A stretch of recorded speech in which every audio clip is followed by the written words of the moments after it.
Hi. Welcome to my van. Yeah. This is where I spend like 80% of my days.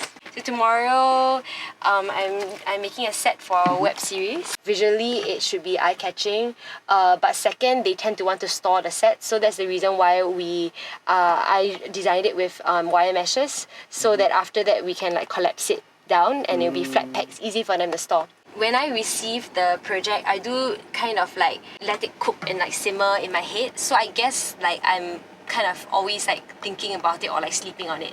But the actual time that I put together the deck and think about the idea is usually like just an hour to like 3 hours. Oh wow, So that's it's actually really fast. Yeah, like I'll just sit down and I'll give myself like an hour to force like to get the ideas out on paper. Then I'll just sit on it for like maybe a night. Then the next day in like 2-3 hours I will get the deck out. Yeah, so it's really good because it also detaches me from like getting too fixated on like overthinking and like being a perfectionist in a way. So you're really good Now, at pitching and like doing that. I think it's just like now it's so much faster than I think I surprised myself also. Darren is helping me. Okay. Yes. What do you need? How's it going? Do you actually make stuff? I make stuff also. I'll use this later. Oh, so you'll be doing it as well. You're not just a creative. Want to be so familiar with all the different materials that you just know it, you know, like wood, glass, plastic. I like one of my I love what I love doing is like just going to the industrial shops and then like see their swatch book. Then I'll be like, oh, can you use this material? Okay. Singapore sometimes like people might be a little bit more like limited in like thinking what is possible. But if I see an image of it online, to me, I'm like, someone else in the world has achieved it, means it's possible, and I won't give up until I find out how. Sometimes if you make art, you can get a little bit like in your own head. But if you just like focus it on like the craft, I feel like that's like another interest I can always fall back on. So when did you decide that you wanted to do set designing?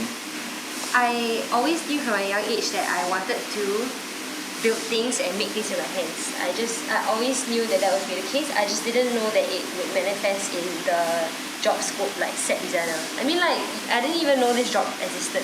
It makes so much sense to me now, and I am living my dream job. So. How do you pick up the skills you need to be a set designer? I feel like at the core of it is about like curiosity and like sheer grit.